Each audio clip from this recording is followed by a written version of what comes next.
Hello students, मैं पीयूष राजपूत और आपका अपना चैनल पीयूष कोचिंग क्लासेस। तो प्यारे बच्चों, आज हम स्टार्ट कर रहे हैं अपना चैप्टर नंबर 6 इलेक्ट्रोमैग्नेटिक इंडक्शंस। उसके प्रीवियस ईयर्स क्वेश्चंस, उसके कॉन्सेप्ट्स, न्यूमेरिकल सब हम इस चैप्टर में कवर करेंगे।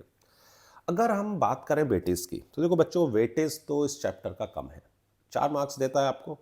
लेकिन हमें तो अगर 70 नंबर लाने हैं तो हमें हर चैप्टर के वेटेज को यही मान के चलना पड़ेगा कि हमारे लिए तो सब एक जैसे हैं, सभी करने हैं, क्योंकि हमें तो 70 मार्क्स स्कोर करने हैं। ठीक है ना बच्चों, चलो शुरू करते हैं। कह रहा है a long straight current carrying wire passes normally through the centre of circular loop. ठीक, if the current through the wire increases will there will an induced EMF in the loop. अगर ये कह रहा है कि अगर हम करंट को इंक्रीज करें तो क्या ईएमएफ इंड्यूस्ड होगा, चलो देखते हैं। सबसे पहले मैं क्या करता हूं, एक क्या ले लेता हूं, सर्कुलर लूप ले लीजिए। ये आपके पास एक सर्कुलर लूप है और इसके सेंटर से मैंने एक वायर को पास कर दिया। ठीक है बच्चों, ये इसका सेंटर से पास होने वाला वायर है जिसमें करंट इंक्रीज हो रही है। ठीक है, इतनी बात। और एक बात याद करो कि मैंने आपसे क्या कहा था कि जो भी आपके पास क्या होता है, करंट कैरिंग वायर होता है, उस करंट कैरिंग वायर से जो मैग्नेटिक फील्ड लाइंस है देखो कैसे जाती हैं। ये आपके पास एक वायर हो गया, इस वायर के देखो राइट में आपको पता ही है मैग्नेटिक फील्ड अंदर और इसके लेफ्ट में मैग्नेटिक फील्ड बाहर हो, और आपको कुछ ऐसी क्या मिलेंगी, आपको कुछ ऐसी मैग्नेटिक फील्ड लाइंस मिलेंगी। क्लियर है इतनी बात? ऐसे ऐसे आपको मैग्नेटिक फील्ड लाइंस मिलेंगी। यानी कि किसी भी वायर के अगर मैं बात करता हूं मैग्नेटिक फील्ड की तो वो उसके परपेंडिकुलर प्लेन में होगा, या मैं अगर ऐसे कहूं कि अगर मैं इस वायर की बात कर रहा हूं तो इसकी वजह से जो मैग्नेटिक फील्ड होगा प्यारे बच्चों, वो इस सर्कल के प्लेन में होगा या नहीं होगा, ये बताओ। इस सर्कल के प्लेन में होगा या नहीं? मैं ये कह सकता हूं कि जो हमारा सर्कल है उसके प्लेन में ही मैग्नेटिक फील्ड है, हाँ या ना। जो मैग्नेटिक फील्ड लाइंस होंगी ना इन क्या बोलते हैं करंट कैरिंग वायर की वजह से, वो ऐसे होंगी। तो अगर आपसे कोई पूछे फ्लक्स, तो देखो फ्लक्स की अगर मैं बात करूं तो फाई इज इक्वल टू क्या होता है, वी ए कोस थीटा। अगर आप इस मैग्नेटिक फील्ड और एरिया के बीच के एंगल की बात करो तो मैग्नेटिक फील्ड और एरिया वेक्टर एक दूसरे के परपेंडिकुलर होए नहीं, क्योंकि एरिया वेक्टर हमेशा सरफेस के नॉर्मल यानी परपेंडिकुलर और आउटवर्ड डायरेक्शंस में है, और हमारा जो मैग्नेटिक फील्ड लाइंस है यानी मैग्नेटिक फील्ड है वो उसी के प्लेन में है। बात समझ रहे हो ना? मैग्नेटिक फील्ड प्लेन में और एरिया वेक्टर उसके परपेंडिकुलर। तो मैं ये कह सकता हूं कि एंगल बिटवीन, क्या कह सकता हूं कि angle between magnetic field, angle between magnetic field and area vector is 90, is 90। तो फ्लक्स जीरो हो गया, और अगर फ्लक्स जीरो है तो उसमें कोई भी इंड्यूस्ड ईएमएफ नहीं होगा। लिख सकते no induced EMF, no induced EMF in the loop. Clear है इतनी बात? Induced EMF in the loop, उस लूप में कोई भी इंड्यूस्ड ईएमएफ नहीं होगा। क्यों नहीं होगा? क्योंकि भैया फ्लक्स जीरो है, क्योंकि थीटा 90 है, कोस 90 जीरो होता है। क्लियर है इतनी बात? पक्का। चलो भाई देखते हैं next question. The direction of induce current in the loop ABC. ठीक है भाई, the direction of induce current the loop ABC is, अब आपके पास देखो हमसे क्या कहा, along ABC if I decreases along ACB is I increases, इस तरह से हमें दिए गए हैं। ठीक है ना? अब देखो अगर मैं ये मान के चलूँ कि हमने, अब देखो इसमें जो करंट होगी या तो वो बढ़ेगी या घटेगी, ऐसे है। ठीक है, उसने कहा तो direction of induce current in loop ABC. अब देखो दो चीजें आपके पास हैं। अगर मैं ये इस वायर में करंट या तो डिक्रीज होगी या करंट इंक्रीज होगी, कांस्टेंट तो रहेगी नहीं। क्यों नहीं रहेगी बच्चों? कि जो करंट अगर कांस्टेंट होगी तो फ्लक्स में चेंजेस ही नहीं होंगे, फ्लक्स में चेंज नहीं होंगे तो आपको इंड्यूस्ड करंट नहीं मिलेगी। क्लियर है इतनी बात? हाँ या ना? अब मान लो आपके पास ये करंट है, ठीक, करंट हमारे पास या तो इंक्रीज या डिक्रीज, मैं मान लेता हूं कि करंट इंक्रीज हो रही है। करंट कैसी है कि हमने मान लिया कि when current I in straight conductor along X Y is increases. चलो भाई मान लेते हैं कि करंट क्या है, इंक्रीजेस है।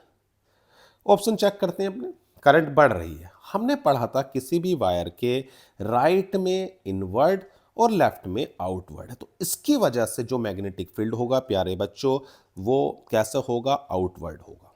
करंट बढ़ रही है तो मैग्नेटिक फील्ड भी बढ़ेगा, हाँ या ना। अब लेंज लॉ क्या कहता है, लेंज भाई साहब ने कहा कि भाई जो डायरेक्शन ऑफ इंड्यूस्ड ईएमएफ या डायरेक्शन ऑफ इंड्यूस्ड करंट होती है वो हमेशा अपोज करती है जिसकी वजह से वो प्रोड्यूस हो रही है, यानी करंट के बढ़ने की वजह से प्रोड्यूस हो रही है तो वो उसको घटाना चाहेगी, हाँ या ना। और डिक्रीज कैसे करेगी, वो डिक्रीज कर सकती है कि जो उसका मैग्नेटिक फील्ड मिल रहा है ना उसके अपोजिट आए।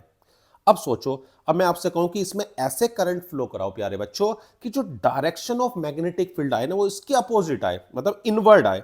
तो भैया इनवर्ट तो तभी आ सकता है जब आप क्लॉकवाइज ऐसे करंट को घुमाओगे, इसकी वजह से जो मैग्नेटिक फील्ड मिलेगा वो भैया अंदर होगा, हाँ या ना।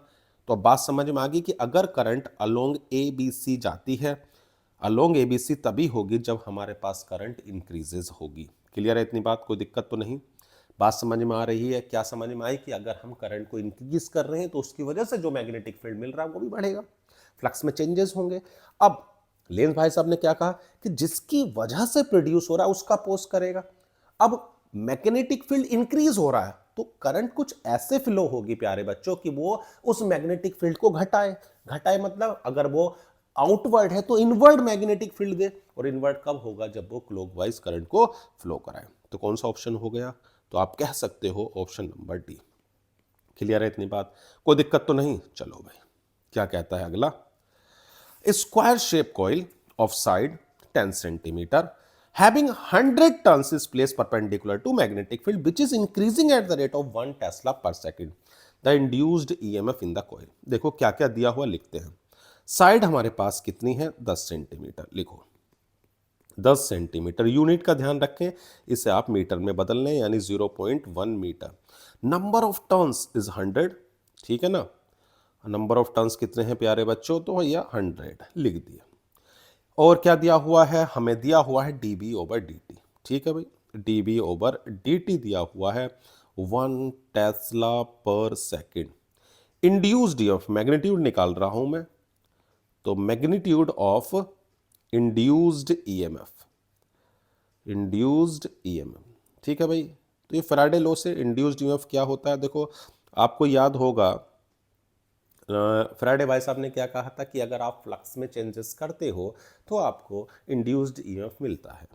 Induced EMF is equal to हमारा हो जाएगा एन, एन क्या होता है देखो भाई, नंबर ऑफ टर्न्स हो गए एन, और दूसरा होता था d phi over D t, हाँ या ना।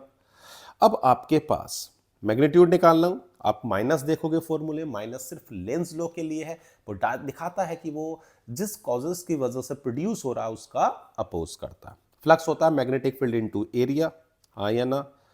तो मैंने इस ए को तो बाहर ही लिख दिया, तो आपके पास आ गया dB ओवर dt। अब क्या क्या दिया हुआ है, नंबर ऑफ टर्न्स 100 है, एरिया एरिया एरिया दिया हुआ है कितना बच्चों, हमारे पास square shape of coil side दे रखी है तो उसकी वजह से एरिया निकाल सकते हो 0.1 इंटू एरिया क्या होता है साइड स्क्वायर, और dB ओवर dt दिया हुआ है 1, तो आंसर क्या आ जाएगा 1 वोल्ट। क्लियर है इतनी बात, कौन सा ऑप्शन हो गया, तो भैया 1 वोल्ट हो गया, आसान था, फॉर्मूले में वैल्यू रखी आ गया। चलो भाई, the area of the coil of area, okay, the coil of area 100 centimetre square is kept an angle of 30 degree with the magnetic field.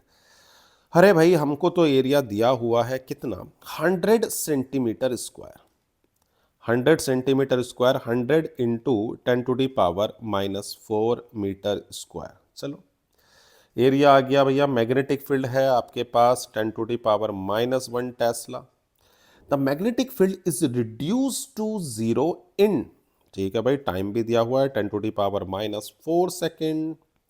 और प्यारे बच्चों थीटा तो है ही। इंड्यूस्ड EMF पूछा है, क्या फॉर्मूला था इंड्यूस्ड EMF का हमारे पास, E इज इक्वल टू होता था -kn d phi over D t. अब देखो नंबर ऑफ टर्न्स तो नहीं है, उसे तो हम 1 ही ले लेंगे, ठीक है ना। तो ये आपके पास क्या आ जाएगा E is equal to minus K N, five magnetic field into area, area तो बाहर ही हो जाता है, ये होता है ना d/dt, magnetic field into area cos theta. तो ए कोस थीटा को तो बाहर ही निकाल दो, तो minus K N A cos theta dB/dt। सही है, चेंज निकालना है। एन को तो वन ले लेते हैं बाद में। अब देखो एन कितना है आपके पास, वन ले लिया। एरिया आपके पास कितना है प्यारे बच्चों, तो 10 की पावर ये हो जाएगा -2 कोस 30, कोस 30 की वैल्यू √3/2। अब इस पर आ जाओ, dB/dt मतलब मैग्नेटिक फील्ड 10⁻⁻1 से जीरो हो रहा है, तो 0 माइनस 0.1 डिवाइड बाय कितना टाइम है, 10⁻⁻4। तो क्या आएगा, ये हो जाएगा आपका, सोल्व करोगे तो ऊपर हो जाएगा 10 की पावर -3 √3 डिवाइड बाय 2 इंटू 10⁻⁻4। तो सोल्व करने पर प्यारे बच्चों आ जाएगा 5√3 वोल्ट। कितना आ गया, 5√3 वोल्ट। आसान है, फॉर्मूले में बस वैल्यू रखनी है, आ जाएगा। क्लियर है, कोई दिक्कत तो नहीं। चलो भाई, predict the polarity, predict the polarity of the capacitor in the situation described below. देखो बच्चों, हमें पोलैरिटी निकालनी है, बस इसमें आप क्या याद रखोगे, लेंज लो। क्या कहता है लेंज लो, तो लेंज लो ये कहता था कि भाई अगर किसी भी लूप में डायरेक्शन ऑफ इंड्यूस करंट या ईएमएफ अपोज करता है जिसकी वजह से वो प्रोड्यूस हो रहा है। क्लियर है इतनी बात, इसमें तो कोई दिक्कत नहीं। अब देखो इसे, ये आपका इस एंड पर क्या है, ये नॉर्थ है, क्या है ये नॉर्थ, तो इस एंड पर भी नॉर्थ बनेगा, और इधर ये साउथ है, तो इस पर एंड पर क्या बनेगा, साउथ। अगर आप पोलैरिटी की बात करें, ठीक है, आप मान लो इधर से देख रहे हैं, यहां पर खड़े हुए हो, तो आपको इस एंड पर पीछे की ओर क्या नजर आएगा, नॉर्थ। और अगर आप इधर खड़े हुए हो प्यारे बच्चों, तो आपको इस एंड पर क्या नजर आएगा, साउथ। हाँ या ना, आएगा नहीं आएगा साउथ नजर। अब देखो, मैं अगर पोलैरिटी की बात करूं, तो मैं अगर इधर से ऑब्जर्व कर रहा हूं, तो मेरे को क्या नजर आएगा, एन ही तो नजर आएगा, या नहीं आएगा। इधर से देखने पर साउथ नजर आएगा, और इधर से देखने पर मेरे को नॉर्थ नजर आएगा।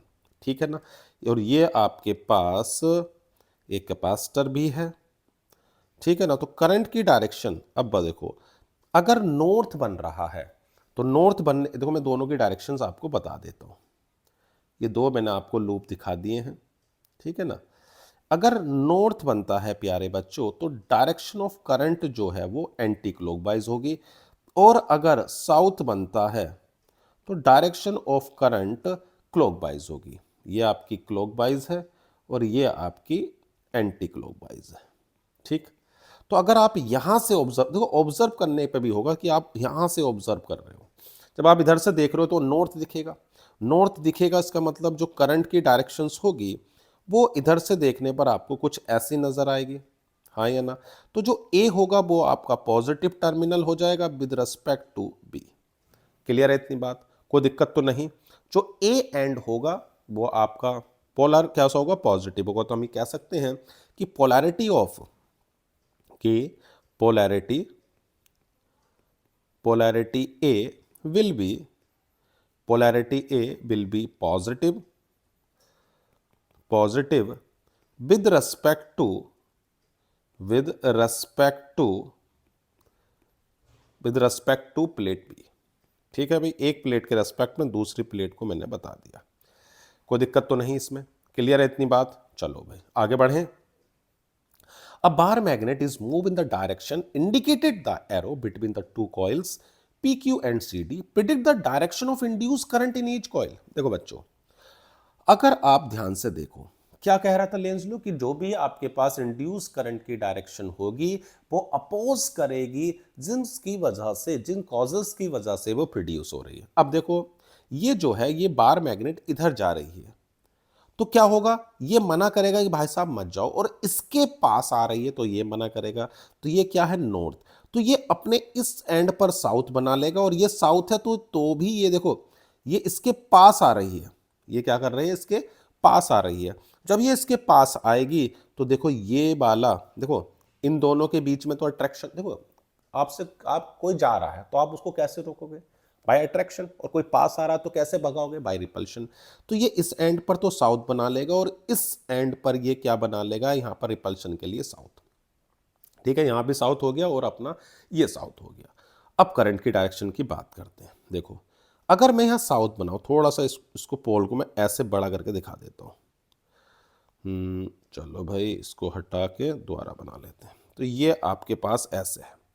इसमें जब आप देखो साउथ बनाओगे तो करंट ऐसी तो होगी, ये, ठीक है ना, तो ऐसे करंट जा रही होगी यहां से, कुछ ऐसे होती हुई। क्लियर है इतनी बात, हाँ या ना। और अगर मैं यहां पर देखूं, देखो इस पर भी आप साउथ बनाओगे, इस एंड पर जब साउथ बनेगा तो इसमें देखो करंट कैसे जाएगी, कि भाई इसको मैं थोड़ा सा यहां बड़ा करके बना देता हूं, ये, तो इसको भी साउथ बना दिया ऐसे। तो ऐसे तो करंट जा रही होगी प्यारे बच्चों, इस तरह से, इस तरह से करंट फ्लो हो रही होगी। तो करंट की डायरेक्शंस देखो क्या होगी, पी से क्यू। इन जो, अगर मैं लूप की बात करूं, इस वाले लूप की, तो इसमें कहां से है, पी से क्यू है, पी से क्यू। ठीक, और जो आपके पास दूसरा लूप है उसमें कहां से है, फ्रॉम सी टू डी, सी से डी की। और ऐसे तो करंट जा रही है, ऐसे आ रही है, इस तरह जा रही है, फ्रॉम सी टू डी। तो क्या याद रखोगे, इसके पास आ रही थी तो मना करेगा, तो ये साउथ है तो ये भी साउथ बना लेगा, और इससे दूर जा रही है तो इसको कहेगा कि मत जाओ, तो ये अट्रैक्शन होगा, तो यहां पर ये साउथ बना देगा। क्लियर है, पास आ रही है तो रिपल्शन, दूर जा रही है तो अट्रैक्शन। बात समझ में आ गई, हाँ या ना। क्लियर है बात, सोच लो, देखो अगर दिक्कत हो तो बता दो, कोई दिक्कत नहीं है। चलो भाई, बढ़े आगे। What is the direction of induced current in the metal rings 1 and 2 when current I in the wire increases steadily? देखो करंट इंक्रीज हो रही है, ठीक है इतनी बात, ओके। अगर करंट इंक्रीज हो रही है तो मैंने आपको बताया था कि, बार बार बता रहा हूं, किसी भी करंट कैरिंग वायर के राइट में इनवर्ट और लेफ्ट में आउटवर्ड, तो इधर मैग्नेटिक फील्ड अंदर होगा और इधर मैग्नेटिक फील्ड बाहर होगा, हाँ या ना। अब करंट बढ़ रही है तो इंड्यूस्ड करंट ऐसे आएगी कि वो उसको डिक्रीज करे, और डिक्रीज मतलब जो, वो इस तरह से करंट फ्लो कराएगी कि मैग्नेटिक फील्ड इधर अंदर मिले, अंदर मतलब क्लॉकवाइज डायरेक्शंस में घुमाएगी, और इधर एंटी क्लॉकवाइज घुमाएगी ताकि वो बाहर मिले। बात समझ में आ रही है कि इसकी वजह से, इस वायर की वजह से यहां पर जो मैग्नेटिक फील्ड है वो बाहर है, तो ये करंट क्या करेगी, अपने को क्लॉकवाइज डायरेक्शन में घुमाकर मैग्नेटिक फील्ड अंदर की ओर देगी, और इधर जो मैग्नेटिक फील्ड है वो अंदर है, तो ये क्या कोशिश करेगी कि बाहर की ओर डायरेक्शंस में घुमाए, जिसकी वजह से मैग्नेटिक फील्ड बाहर की ओर मिले। ठीक है ना, बात समझ में आ रही है कि करंट की डायरेक्शंस हमें right hand thumb rule use करना है, कोई दिक्कत हो बताओ। बात समझ में आई, बढ़े आगे, चलो भाई। Figure, so A current carrying solenoid moving towards a conducting loop, find the direction of current induced in the loop. देखो बच्चों, अगर आप यहां पर ध्यान से देखो, ये करंट है, ये कुछ ऐसे फ्लो हो रही है करंट, और मैंने अभी आपको बताया था कि करंट अगर ऐसे है, इस तरह जा रही है, तो आपको क्या दिखेगा, नॉर्थ। ठीक है ना, इधर एंड पर क्या है, नॉर्थ है। अब ये इधर जा रही तो ये भी क्या करेगी, इस एंड पर नॉर्थ बनाएगी, इधर क्या बनाएगी, नॉर्थ। अब जब नॉर्थ करंट बनी, वो नॉर्थ पोल बना, तो इसका मतलब करंट की डायरेक्शंस क्या हो जाएगी, एंटी क्लॉकवाइज। कैसी करंट हो जाएगी, एंटी क्लॉकवाइज। भाई नॉर्थ तभी तो है जब एंटी क्लॉकवाइज है। समझ में आया कि नॉर्थ ही क्यों बना रही, इसके पास आ रही तो इसका अपोज करेगी, और अपोज करेगी मतलब इधर एंड पर नॉर्थ पोल है तो इस एंड पर भी नॉर्थ होगा, नॉर्थ मतलब एंटी क्लॉकवाइज बनेगा। क्लियर है इतनी बात, कोई दिक्कत तो नहीं। देखो आसान है, थोड़ा सोचना तो पड़ेगा। अब इस पर जो the electric current flowing in a wire in the direction from B to A, ठीक है, डिक्रीज हो रही है, ओके। अब देखो इसकी वजह से जो मैग्नेटिक फील्ड मिलेगा वो तो अंदर मिलेगा ना, किसी भी वायर के, किसी भी वायर के किधर पड़ रहा है, ये राइट में पड़ रहा है, तो ये अंदर है। अब एक बात को ध्यान से सुनना, क्या सुनना ध्यान से, मैग्नेटिक फील्ड किधर है, अंदर है, घट रहा है, क्या हो रहा है, घट रहा है। तो जो करंट आएगी वो उसका अपोज करेगी, घट रहा है तो बढ़ाएगी, बढ़ रहा है तो घटाएगी। तो ऐसे अपनी उंगलियों को घुमाओ कि आपका अंगूठा अंदर की ओर हो। कैसे घुमाओगे? तो सीधी सी बात है, क्लॉकवाइज। जैसे ही आप क्लॉकवाइज करंट करोगे, देखो अंगूठा आ गया नहीं, अंदर आ गया, हाँ या ना? अरे आया नहीं आया? सीधे हाथ का, उल्टे हाथ का कोई नहीं, सीधे हाथ का। तो अपनी उंगलियों को आपने जैसे ही घुमाया, अंगूठा देखो कहां है, डाउनवर्ड है क्लॉकवाइज घुमाते ही। और अगर ये डिक्रीज है तो आप क्लॉकवाइज। और सोचो, अपने आप मानो इस क्वेश्चन को, अगर ये इंक्रीजिंग होता तो उसके अपोजिट आती नहीं आती। तो किसी भी वायर के राइट में मैग्नेटिक फील्ड अंदर है, करंट घट रही है तो मैग्नेटिक फील्ड भी घट रहा है। अकॉर्डिंग टू लेंज लॉ, जो direction of induce current EMF होती है वो अपोज करती है, जिसकी वजह से वो क्या हो रही है, प्रोड्यूस हो रही है। तो घट रही है तो बढ़ाएगी, बढ़ाएगी मतलब वो भी अपना मैग्नेटिक फील्ड अंदर की ओर आएगा। तो अपनी उंगलियों को ऐसे घुमाओ कि मैग्नेटिक फील्ड अंदर हो। क्लियर इतनी बात? पक्का? चलो भाई, ओके। क्या कहता है ये? A flexible wire of irregular shape ABCD, as shown in figure, turn into a circular shape when placed in a region of magnetic field which is directed normal to the plane of the loop away from the reader। यानी कि इसका जो area है ना प्यारे बच्चों, वो increase हो रहा है। एरिया क्या हो रहा है? इंक्रीजिंग। एरिया आपका इंक्रीजिंग है क्योंकि बढ़ रहा है ये, और एरिया इंक्रीजिंग है तो सिंपल सी बात है, फ्लक्स भी इंक्रीजिंग होगा, फ्लक्स भी बढ़ेगा, हाँ या ना? अब करंट ऐसे प्रोड्यूस होगी कि वो क्या करे, इसका अपोज करे, यानी कि घटाए। अब देखो मैग्नेटिक फील्ड किधर है, आप देखो ये भाई, आपके पास मैग्नेटिक फील्ड किधर की ओर दिया हुआ है वो देखो। मैग्नेटिक फील्ड आपका अंदर है, बहुत बढ़िया, मैग्नेटिक फील्ड अंदर है, एरिया बढ़ रहा है, फ्लक्स बढ़ रहा है, तो ये उसको घटाने की कोशिश करेगी। कैसे घटाएगी? अब देखो जो मैग्नेटिक फील्ड है प्यारे बच्चों, उसके डायरेक्शंस पर ध्यान दो, अंदर की ओर है। अब आपके पास सीधा हाथ, ठीक। अब अपने सीधे हाथ की उंगलियों को कुछ ऐसे आप घुमाओ कि आपका जो अंगूठा है वो बाहर की ओर आए, अपोज करें। समझ रहे हो ना मेरी बात? अपोज क्यों? क्योंकि मैग्नेटिक फील्ड अंदर है, तो इंड्यूस्ड करंट ऐसे आएगी कि वो इसके अपोजिट आए। देखो घुमाओ अपना। अब अगर आप अपना आप एंटी क्लॉकवाइज घुमाओगे, एंटी क्लॉकवाइज ही तो हुआ ना, जैसे ही आप एंटी क्लॉकवाइज घुमाओगे तुरंत आपको अंगूठा ऊपर दिखेगा। दिख रहा ना? दिख रहा, बस हो गया काम। तो डायरेक्शंस ऑफ इंड्यूस करंट कितनी हो गई भाई? हम कह सकते हैं ए डी सी बी, ये डायरेक्शन ऑफ इंड्यूस्ड करंट है। देखो सीधी सी बात है, अगर कोई चीज बढ़ रही है तो घटेगी, तो वो इंड्यूस करंट ऐसा आएगी कि उसे घटाए, घट रही है तो ऐसा आएगी कि बढ़ाए। अब इसमें एरिया बढ़ रहा है तो कोशिश वो ऐसे करेगी कि उसके इफेक्ट को रिड्यूस करे। एरिया बढ़ रहा है मतलब फ्लक्स बढ़ रहा है, फ्लक्स बढ़ रहा है तो मतलब कि आपके पास मैग्नेटिक फील्ड भी इंक्रीजिंग है, हाँ या ना? भाई वो क्या करना चाहेगी, वो इस तरह से वो मूव कराएगी कि भैया सीधी सी बात है कि मैग्नेटिक फील्ड ऊपर की ओर आए। किसकी ओर आ रहा है? ऊपर। ऊपर मतलब एंटी क्लॉकवाइज करंट फ्लो होगी, एंटी क्लॉकवाइज करंट जा रही है मतलब ए से डी, डी से सी, सी से बी, ऐसे। क्लियर है इतनी बात? कोई दिक्कत तो नहीं डायरेक्शन ऑफ इंड्यूस करंट पे? चलें आगे बढ़ें।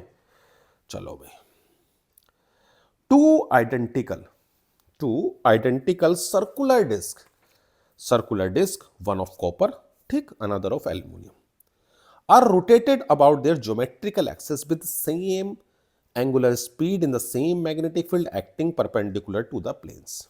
ठीक है भाई, okay. Compare induced EMF, induced current. देखो बच्चों, अगर मैं इंड्यूस्ड ईएमएफ की बात करता हूं, पहले भैया एक एक करके कर लेते हैं बात, है नहीं? क्या है भैया induced current, sorry induced EMF? Formula आपके पास है, कितना होता है? Minus K D phi over D t, हाँ या ना? अब आपके पास फ्लक्स तो देखो आराम से है, फ्लक्स होता है आपके पास बी ए कोस थीटा, हाँ या ना? थीटा की जगह प्यारे बच्चों आप लिख सकते हो, क्या लिख सकते हो? ओमेगा टी, कोस ओमेगा टी लिख सकते हो। कोस का इंटीग्रेशन बता दो जल्दी से। तो कोस का इंटीग्रेशन वो सॉरी डिफरेंशिएशन, इंटीग्रेशन याद आ रहा है, डिफरेंशिएशन। कोस का डिफरेंशिएशन क्या होता है? माइनस का साइन, कोस का माइनस साइन, तो माइनस माइनस प्लस हो जाएगा, तो बी ए साइन ओमेगा टी। और जो भी टी का कोफिशिएंट है, क्या है प्यारे बच्चों? टी का कोफिशिएंट ओमेगा, ओमेगा मल्टीप्लाई में आ जाएगा। तो इंड्यूस्ड ईएमएफ हो गया बी ए ओमेगा साइन ओमेगा टी। चलो भाई, इंड्यूस्ड ईएमएफ तो निकल गया, ठीक है। अब बात करते हैं कि भाई कंपेयर करना ना, एल्यूमिनियम और कॉपर है, तो देखो एल्यूमिनियम और कॉपर के लिए क्या क्या सेम है भाई। उसने बोला मैग्नेटिक फील्ड भी सेम है, एरिया भी सेम है, ओमेगा, मतलब सब कुछ तो सेम ही है। तो मैं ये कह सकता हूं कि इंड्यूस्ड ईएमएफ तो दोनों का सेम होगा। ये कह सकते हो कि इंड्यूस्ड ईएमएफ क्या होगा, दोनों के लिए सेम होगा, क्योंकि हर चीज सेम है। Induced EMF will be same for both loop. क्यों? क्योंकि भैया magnetic field same, area same, angular speed same, तो सब कुछ सेम। अगर मैं बात करूं करंट की, करंट क्या होता है? करंट लिख सकते हैं इंड्यूस्ड ईएमएफ अपॉन रेजिस्टेंस। तो देखो जो रेजिस्टेंस होता है कॉपर का वो कम होता है एल्यूमिनियम से। याद रखोगे कि resistance of copper is is less than, is less than किससे? रेजिस्टेंस ऑफ, इसको आप ऐसे लिख लो, कॉपर का रेजिस्टेंस उल्टा लगा दिया है, हाँ अब सही है। कॉपर का जो रेजिस्टेंस है ना वो एल्यूमिनियम से कम है, या कह सकते हो कि एल्यूमिनियम का रेजिस्टेंस कॉपर से ज्यादा है। जिसका रेजिस्टेंस ज्यादा उसमें करंट कम। तो मैं कह सकता हूं कॉपर में ज्यादा होगी क्योंकि उसका रेजिस्टेंस कम है। रेसिप्रोकल है ना कि भाई रेजिस्टेंस ज्यादा करंट कम, या रेजिस्टेंस कम करंट ज्यादा। तो हम क्या कह सकते हैं? Current induced in copper, current induced in copper, copper loop will be more. ठीक है, इतनी बात, दोनों बात क्लियर आ गई कि इंड्यूस्ड ईएमएफ तो सेम होगा लेकिन करंट भैया कॉपर लूप में ज्यादा होगी। क्लियर? बढ़े आगे। स्टेट लेंज लॉ, ठीक है। State Lenz law use it predict the polarity of the capacitor in the situation given below. ठीक है भाई, देखो आपके पास लेंज लॉ की, चलो पहले लेंज लॉ की बात कर लेते हैं, उसके बाद बात करेंगे। क्या कह रहा है? Lenz law state that, Lenz law states that the direction, the direction of the induced EMF, direction of the induced EMF and direction of induced EMF and direction of current are such that they oppose the cause which produce them। Clear है इतनी बात कि वो क्या कर रहा है? Oppose कर रहा है जिसकी वजह से वो प्रोड्यूस हो रहा है। इसमें तो कोई दिक्कत बात नहीं है। अब देखो इसके पास, अब ये नॉर्थ है, इधर क्या है? ये इसकी ओर जा रहा है नॉर्थ, तो ये भी क्या करेगा? इधर एंड पर नॉर्थ बना लेगा। क्यों बनाएगा? तभी तो इसका अपोज करेगा कि वो इसके पास आ रहा है तो उस एंड पर सेम पोलैरिटी क्रिएट करेगा जिसकी वजह से उसका अपोज कर सके। यानी कि जो आपके पास एंड ए होगा वो प्यारे बच्चों आपका पॉजिटिव हो जाएगा, और जो बी होगा वो आपका प्यारे बच्चों निगेटिव होगा। क्लियर है इतनी बात? कोई दिक्कत तो नहीं? पक्का? चलो भाई आगे बढ़े। क्या कहता है? कह रहा है describe a simple experiment to show that the polarity of EMF induced in a coil is always such that it tend to produce a current which oppose the change of magnetic flux that produce it। देखो बच्चों, कोई सी भी आप activity को show कर सकते हो। जैसे मान लो आपके पास एक सर्कुलर लूप है, ठीक है, ये हो गया, और यहां पर मेरे पास एक मैग्नेट है, ठीक है, एक बार मैग्नेट है, ऐसे इधर नॉर्थ और इधर साउथ। ठीक, अब देखो आपने पढ़ा था कि जो मैग्नेटिक फील्ड लाइंस होती हैं वो नॉर्थ से निकलती हैं और साउथ में एंटर करती हैं, ऐसे समझ लो, ऐसे निकल रही हैं और इधर आपकी एंटर कर रही हैं। अब ये जो लाइंस होंगी वो आपकी इस सर्कुलर लूप से भी जा रही होंगी, हाँ जा रही होंगी, बिल्कुल जा रही होंगी। मैंने क्या करा, अभी तो देखो ये रेस्ट में है, मतलब जो बार मैग्नेट प्यारे बच्चों आपको नजर आ रही है वो मूव नहीं कर रही है, तो क्या आपको फ्लक्स में कोई चेंजेस नजर आएगा? नहीं आएगा। कोई चेंज नजर नहीं आएगा, यानी कि अब आपको इस पर कोई भी करंट फ्लो होती हुई नहीं दिखेगी। लेकिन लेकिन अगर मैं इसको मूव कर रहा हूं, मैं क्या कर रहा हूं, अब मैंने क्या करा है, एक लूप लिया है ये वाला, ठीक है ना। अब इस लूप के ठीक जो सामने मैंने बार मैग्नेट ली थी, उस बार मैग्नेट पर जो मोशन को देख रहा हूं मैं, मान लो इसकी इसकी ओर ला रहा हूं, इसी की ओर, तो क्या होगा, जो मैग्नेटिक फ्लक्स है वो इससे अब ज्यादा एसोसिएट होगा, ज्यादा लिंक होगा, इसकी ओर आएगा। तो अब होगा क्या, ये क्या चाहेगा, इस ऐसे मान लो लाइंस जा रही हैं ऐसे, ठीक है ना, ऐसी तो होंगी ये मैग्नेटिक फील्ड लाइंस। अब आप इसकी ओर लेके आ रहे हो उसको, जब लेके आओगे तो मैग्नेटिक फील्ड इंक्रीज होगा, है ना। जो अब पहले तो देखो दूर थी, कम लाइन पास हो रही है, जैसे जैसे आप उसको पास लेके आते चले जाओगे वैसे वैसे इसके जो फ्लक्स की वैल्यू है वो इंक्रीज होगी, यानी चेंजेस होंगे। तो ये क्या चाहेगा, इसका अपोज करेगा, और अपोज करेगा मतलब यहां पर अगर नॉर्थ है तो ये कोशिश करेगा कि ये भी इस एंड पर क्या बना ले, नॉर्थ बना ले। तो ये इस एंड पर नॉर्थ बनाएगा, यानी कि करंट की डायरेक्शन आपको प्यारे बच्चों ऐसे दिखेगी, यानी कि एंटी क्लॉकवाइज। अब अगर ऐसा हो कि भाई ये दूर जाए, क्या जाए, दूर, ठीक है भाई, एक बार मैग्नेट ले लेते हैं और उसको हम दूर लेके जाते हैं। तो जब दूर लेके जाओगे तो फिर से फ्लक्स में चेंजेस होंगे, तो ये कहेगा भाई दूर मत जा। तो कैसे कहेगा, तो भैया इस एंड पर हाँ आपको साउथ, यानी कि जो करंट की डायरेक्शंस होगी प्यारे बच्चों, वो आपकी क्लॉकवाइज हो जाएगी। बात समझ में आ रही है नहीं, हाँ या ना। अब अपोज ही क्यों कर रहा है, ये भी मैं रीजन बता देता हूं। देखो जरूरी थोड़ी है कि हम किसी की बात को मान लें, जी उसने कहा जी अपोज कर रहा, हमने मान लिया अपोज कर रहा, ठीक है भाई, आप मान लो कि वो अपोज नहीं कर रहा, अट्रैक्ट कर रहा है, ऐसे सोच लो।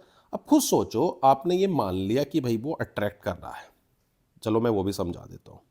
ये है, ये हमारे पास एक बार मैग्नेट है, ठीक है, और ये इसके पास आ रही, थोड़ी देर के लिए मैं समझाने के लिए मान लेता हूं कि ये क्या है, साउथ है, ये इसके पास आ रही। तो जब ये पास आती चली जाएगी तो फोर्स ऑफ अट्रैक्शन बढ़ेगा या नहीं बढ़ेगा, और जब फोर्स ऑफ अट्रैक्शन प्यारे बच्चों बढ़ेगा, बढ़ेगा ऐसे समझो, ये इंक्रीज होगा, तो वैसे वैसे इसकी वेलोसिटी भी बढ़ेगी, हाँ या ना। अब सोचो energy, law of conservation of energy भूल गए क्या, कि ये इसके पास आ रहा और अट्रैक्ट कर रहा और अट्रैक्ट कर रहा। अब आपने कोई वर्क डन तो किया नहीं, और इसकी काइनेटिक एनर्जी बढ़ती चली जा रही है। क्या ऐसा हो सकता है कि आप कुछ वर्क डन ना करें और आपकी एनर्जी इंक्रीज होती रहे, जैसे परपेचुअल मशीन तो नहीं है, नहीं है, उसकी तरह बिहेव करनी शुरू हो जाएगी। बात समझ रहे हो, तो बात समझ में आ गई कि भाई ये अपोज क्यों कर रहा है। देखो मैं उसका रीजन भी बता दूं कि बहुत से लोग सोचते हैं कि भाई कि ऐसा होगा तो लेंस लॉ फेल हो जाएगा, नहीं जी। देखो आपने यहां पर पोल लिया, ये आपकी प्यारे बच्चों बार मैग्नेट थी, ये नॉर्थ था, ये साउथ था, ये इसके पास आ रहा था, इसने यहां पर नॉर्थ किया, ये अपोज कर रहा। अब देखो जो इसके पास लाने पर ये अपोज कर रहा है, मतलब कि आपको जो भी अमाउंट ऑफ वर्क डन करोगे, पर प्यारे बच्चों यही वर्क डन तो जाके इसमें इलेक्ट्रिक एनर्जी में चेंज हो रहा है।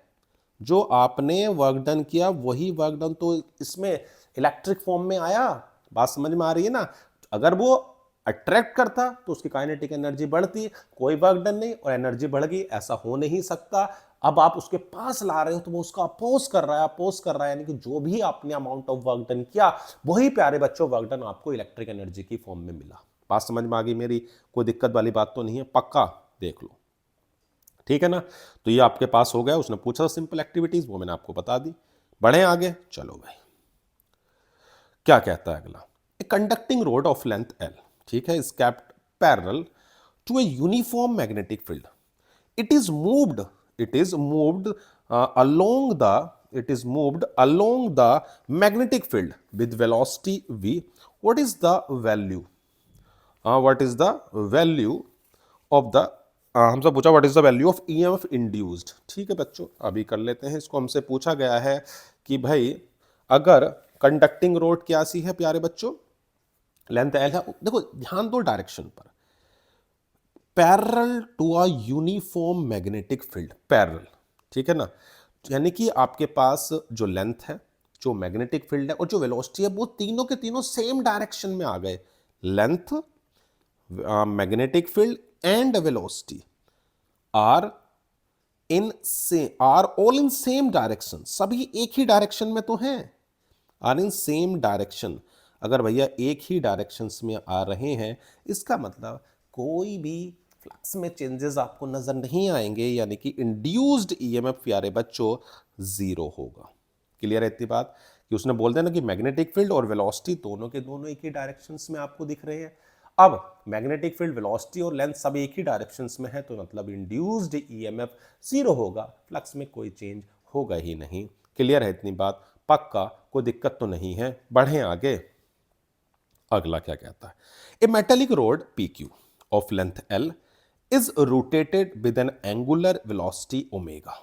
ठीक है भाई, an axis passing through the midpoint O and perpendicular to the plane of the paper in uniform magnetic field as shown in figure।